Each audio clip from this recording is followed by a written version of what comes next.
Il existe des connexions qui semblent défier le temps, la logique et même le hasard. Parfois, deux personnes se rencontrent de façon si symbolique et profondément marquante que l'on a l'impression qu'une force supérieure agit dans les coulisses de la vie. Lorsqu'une énergie spirituelle, que beaucoup appellent Dieu, choisit quelqu'un pour croiser notre chemin de manière significative, certains signes persistent comme des échos de l'inconscient, comme des rappels du destin. Ces signes ne sont pas de simples coïncidences. Ils portent un contenu psychique chargé de sens, et compris à la lumière de la psychologie profonde, ils révèlent un appel à la transformation intérieure. Dans cette vidéo, vous découvrirez les signes spirituels qui réapparaissent lorsque la connexion est guidée par quelque chose au-delà de la raison, et comment la sagesse de Carl Jung peut éclairer cet événement. Laissez en commentaire. Je fais confiance aux signes que mon inconscient manifeste. Profitez-en pour liker, vous abonner et soutenir la chaîne. Cela renforce cet espace de conscience et nous permet de continuer à partager ce type de contenu. En psychologie analytique jungienne, toute rencontre significative entre deux individus porte le potentiel de réveiller des contenus profonds de l'inconscient.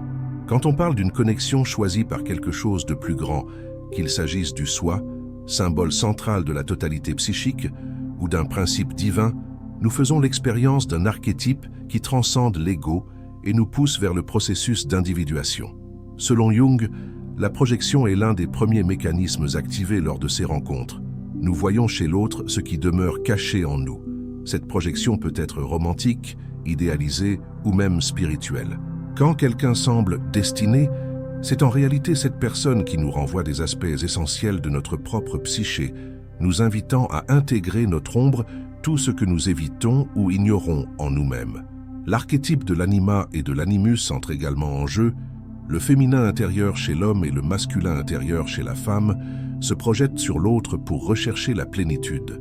C'est pourquoi des rencontres jugées spirituellement guidées suscitent souvent des émotions intenses et transformatrices, notamment parce qu'elles activent en nous un appel à la totalité. Les signes spirituels récurrents, rêves symboliques, synchronicité, sensations de déjà-vu entre autres, fonctionnent comme des messages de l'inconscient collectif, indiquant qu'une force plus vaste tente de se manifester à travers ce lien. Reconnaître ces signes requiert attention, conscience et ouverture au langage symbolique de l'âme. Ainsi, quand on a l'impression que quelqu'un nous a été choisi, il est essentiel de se tourner vers soi, de comprendre ce que cette connexion éveille en nous et comment elle peut nous guider sur le chemin de l'individuation. La véritable union spirituelle ne se produit pas à l'extérieur, mais à l'intérieur, comme le reflet de notre propre processus d'intégration. Pour Jung, les rêves sont des fenêtres sur l'inconscient. Ils ne sont pas de simples productions aléatoires de l'esprit endormi, mais des représentations symboliques de processus internes profonds. Lorsqu'une personne apparaît de façon répétée dans nos rêves, surtout sous une forme intense ou symbolique, cela peut indiquer qu'elle joue un rôle significatif dans notre cheminement d'individuation. Mieux encore, elle peut refléter une connexion que l'inconscient perçoit comme archétypale, spirituelle, transformatrice. Dans ce contexte, les rêves ne se contentent pas de communiquer, ils guident. Souvent, l'inconscient nous présente cette personne de manière énigmatique, tantôt comme un guide, tantôt comme un amant, tantôt comme une ombre. Ces images ne doivent pas être prises au pied de la lettre, mais interprétées comme l'expression de contenus intérieurs. La rencontre onirique avec une figure symbolique peut représenter une part de nous-mêmes activée par cette personne dans le monde extérieur. Lorsque les rêves se répètent ou portent une forte charge émotionnelle, l'inconscient signale qu'il faut regarder plus clairement quelque chose qui demeure voilé. Il n'est pas rare de rêver d'un réenchantement d'une personne comme si on la connaissait depuis d'autres vies, ou de vivre en rêve des situations jamais vécues avec elle, mais empreintes d'un sentiment de familiarité. Jung appelait cela des mémoires de l'inconscient collectif, comme si des symboles universels s'activaient à travers la relation. Ces rêves peuvent être accompagnés d'archétypes universels, mariage symbolique, paysages sacrés, animaux guides, ou encore la figure d'un enfant divin, symbole de la totalité émergente. Quand ces images surgissent associées à quelqu'un de précis, c'est le signe que cette personne remue des forces profondes en nous. Elle n'est pas simplement une rencontre, elle devient un symbole vivant miroir de ce que nous recherchons dans notre propre âme. La présence constante d'une figure dans nos rêves peut indiquer qu'elle est liée à un processus de guérison intérieure. Parfois, L'inconscient nous montre ce qu'il nous faut intégrer. Une énergie oubliée, une capacité d'aimer niée, une vulnérabilité à accueillir. L'autre apparaît dans le rêve non seulement comme elle-même, mais comme porteuse de ces aspects psychiques qui réclament notre attention. Jung soulignait aussi les rêves de grande signification, caractérisés par leur clarté, leur symbolisme et leur intensité émotionnelle. Dans certains d'entre eux, on reçoit des messages limpides, des paroles prononcées par cette personne, des scènes de promesses ou de révélations spirituelles. Lorsque le rêve semble dépasser le plan individuel pour toucher à quelque chose de plus vaste, il est possible que nous vivions une expérience de connexion au soi, la totalité psychique nous guidant au-delà de l'ego. Dans ces instants, il n'est pas rare de ressentir que Dieu, ou une force supérieure, nous parle à travers le langage symbolique. L'inconscient s'exprime par symboles, métaphores, images défiant la logique linéaire. C'est pourquoi il est fondamental d'accueillir ces rêves avec respect et non avec anxiété. Ils ne doivent pas être forcés en interprétation littérale, mais compris comme des étapes d'un voyage d'autoconnaissance. Si vous rêvez régulièrement d'une personne de façon riche et symbolique, cela peut indiquer qu'elle occupe une place importante dans votre parcours psychique et spirituel. Il ne s'agit peut-être pas d'un destin amoureux superficiel, mais d'une rencontre archétypale, d'un appel à la transformation. Ce qui importe, c'est ce que cette présence révèle en vous et ce qu'elle suscite dans votre âme. La langue des rêves devient alors l'un des modes les plus puissants pour que l'inconscient nous montre ce qui dépasse la raison, tout en étant plein de sens. Quand quelqu'un nous est choisi par une instance supérieure, ce choix se manifeste souvent d'abord dans le royaume invisible, où l'âme reconnaît ce que les yeux ignorent encore. La synchronicité, concept central chez Jung, désigne la survenue de coïncidences significatives, sans lien de causalité, mais chargées de sens personnel. Pour Jung, ces événements sont des signes que l'inconscient dialogue avec la réalité externe, ordonnant symboliquement les événements pour nous révéler l'essentiel. Quand on a le sentiment qu'une personne a été élue pour nous, il est fréquent de vivre une série de synchronicités liées à elle, des signes qui ne sont pas de simples hasards, mais des symboles vivants d'un destin en mouvement. Imaginez croiser quelqu'un dans des contextes inattendus, entendre son nom dans des conversations anodines, ou constater que certains événements se répètent chaque fois qu'elle apparaît dans votre vie. Ces expériences suscitent un mystère, comme si une intelligence supérieure orchestra rencontres et messages symboliques. Et c'est exactement le rôle de la synchronicité. L'inconscient, individuel et collectif, trame des ponts avec la réalité pour stimuler la réflexion et la transformation. Jung relate de nombreux cas où des événements synchronistiques jalonnaient des moments de décision, de transition ou de rencontre avec le soi. Ces instants symboliques et empreints d'émotion ne pouvaient être ignorés. Lorsqu'une suite de coïncidences accompagne la proximité de deux personnes, on peut l'interpréter comme un appel spirituel. Il ne s'agit pas seulement d'attirance ou d'affinité, mais d'une force invisible poussant chacun vers quelque chose de plus grand qu'eux-mêmes. Les symboles de ces instants, papillons, chiffres répétés, musique spécifique, mots récurrents, sont des archétypes qui parlent directement à l'âme, reconnus inconsciemment comme porteurs de sens. Si ces signes se lient à une personne précise, l'inconscient signale que ce lien porte un dessein de transformation psychique profonde. Cependant, prudence. La synchronicité n'est pas superstition. Il ne s'agit pas d'interpréter toute coïncidence en tant que signal absolu. Le critère clé reste l'intensité du sens subjectif. Quand une coïncidence touche profondément l'âme, quand elle semble s'adresser à l'intime, alors nous sommes face à une véritable expérience synchronistique. Elle échappe à l'explication rationnelle. Elle se vit dans le corps, dans l'émotion, dans le silence entre les pensées. Ces instants marquent souvent l'ouverture d'un nouveau cycle intérieur. Jung considérait la synchronicité comme l'indice que le soi est actif, réorganisant la psyché et les événements externes pour favoriser l'évolution. Dans une rencontre significative, la synchronicité peut signifier que cette personne est le miroir de contenu inconscient à intégrer. Cela ne veut pas dire qu'elle restera toujours à vos côtés, mais qu'elle a été choisie pour vous transmettre un apprentissage vital. La prise de conscience de ces synchronicités transforme notre rapport au temps. Nous ne sommes plus prisonniers du chrono linéaire, mais nous entrons dans le kairos, le temps qualitatif, où tout advient lorsque cela doit advenir. Le destin, dans cette perspective, n'est pas une force oppressante ou prédéterminée, mais une intelligence symbolique guidant l'âme à travers les signes. Et lorsque nous croyons que Dieu a choisi quelqu'un pour nous, nous accédons en réalité à cette dimension du kairos, où l'univers conspire pour activer notre croissance via l'autre. Ces expériences ouvrent également la voie à la foi intérieure, non pas au sens dogmatique, mais comme confiance dans la sagesse de la psyché. La synchronicité nous enseigne qu'il existe un ordre caché dans les événements, une cohérence symbolique échappant au contrôle de l'ego. En acceptant cela, nous apprenons à lire les signes avec humilité et à nous ouvrir à ce que la vie cherche à nous enseigner à travers les symboles. Ainsi, lorsque les signes se répètent, que les coïncidences gagnent en densité émotionnelle et que l'univers semble murmurer le nom de quelqu'un à chaque coin, ce n'est pas illusion ni fantaisie. C'est l'inconscient collectif qui se manifeste. C'est l'âme qui dit qu'il y a là quelque chose de sacré à reconnaître. Et peut-être est-ce la véritable langue du destin. L'une des idées les plus centrales dans la théorie jungienne des relations et de la psyché humaine est celle de la projection. Quand on ressent que quelqu'un a été choisi pour nous, il y a souvent un mécanisme inconscient puissant, attribuer à l'autre des qualités ou des défauts qui nous appartiennent. L'autre devient un miroir vivant, reflétant nos désirs, nos peurs, nos dons cachés et nos blessures oubliées. C'est pourquoi certaines rencontres nous bouleversent si profondément. Elles ne sont pas seulement relationnelles, mais des convocations à la conscience. La projection survient lorsque nous projetons sur l'autre des éléments de notre psyché, lorsqu'elle porte sur une personne pour laquelle on ressent un lien spirituel fort, l'intensité émotionnelle est amplifiée. Nous idéalisons, vénérons, nous perdons, nous abandonnons.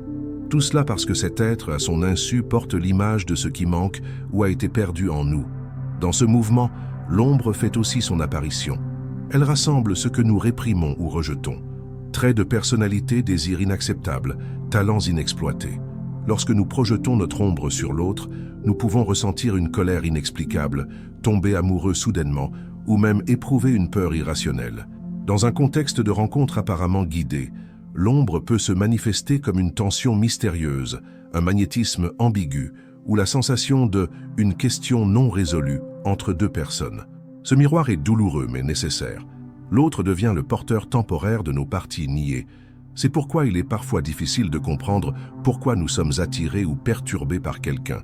Jung disait « Le contact de deux personnalités ressemble à celui de deux substances chimiques. S'il y a réaction, les deux se transforment. » Autrement dit, la présence de l'autre nous révèle et nous modifie. La projection peut constituer le premier stade d'un processus plus profond, l'individuation. Quand nous prenons conscience de ce que nous projetons, nous commençons à recueillir nos aspects psychiques dispersés et à les intégrer.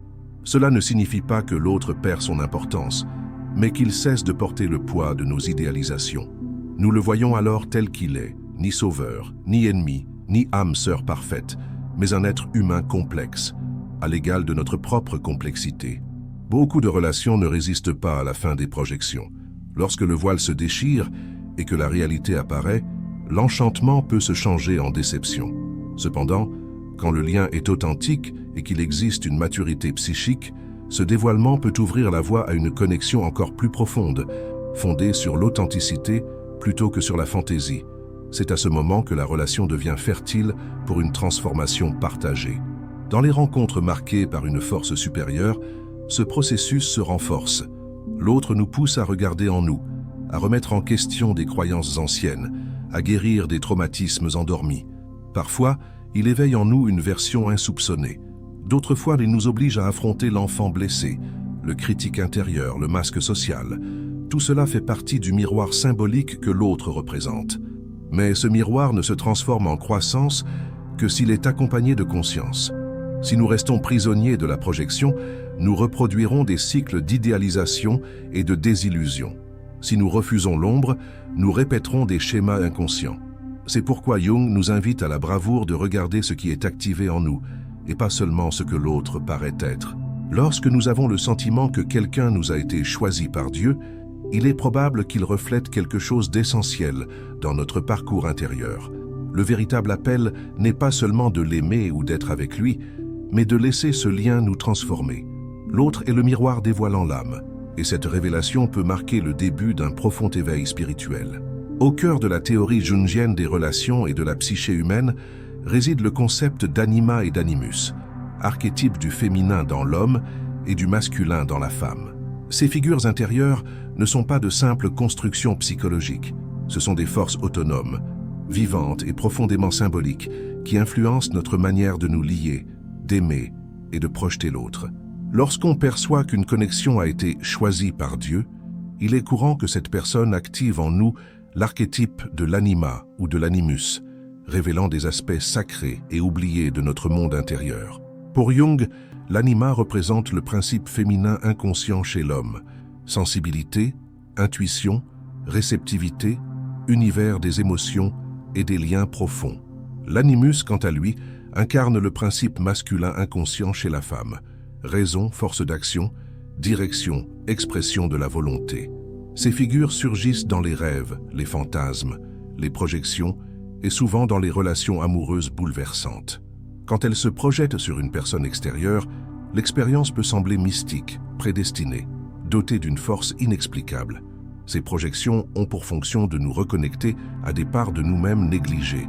Un homme rencontrant une femme et ressentant qu'elle lui a été envoyée par Dieu, se trouve peut-être face à sa propre anima. Elle est le portail de son âme, son centre émotionnel et sa capacité d'abandon. Il ne voit pas seulement la femme, mais tout ce qu'elle symbolise pour sa psyché, beauté, accueil, profondeur, mystère.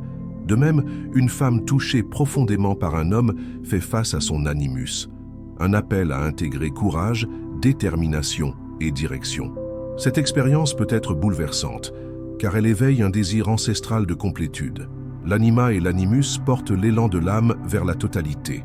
Projetés sur l'autre, ils donnent l'impression d'un réenchantement d'âme. Cette sensation n'est pas qu'émotionnelle. Elle est symbolique, spirituelle, archétypale. Pourtant, Jung mettait en garde. Cette projection n'est que le début.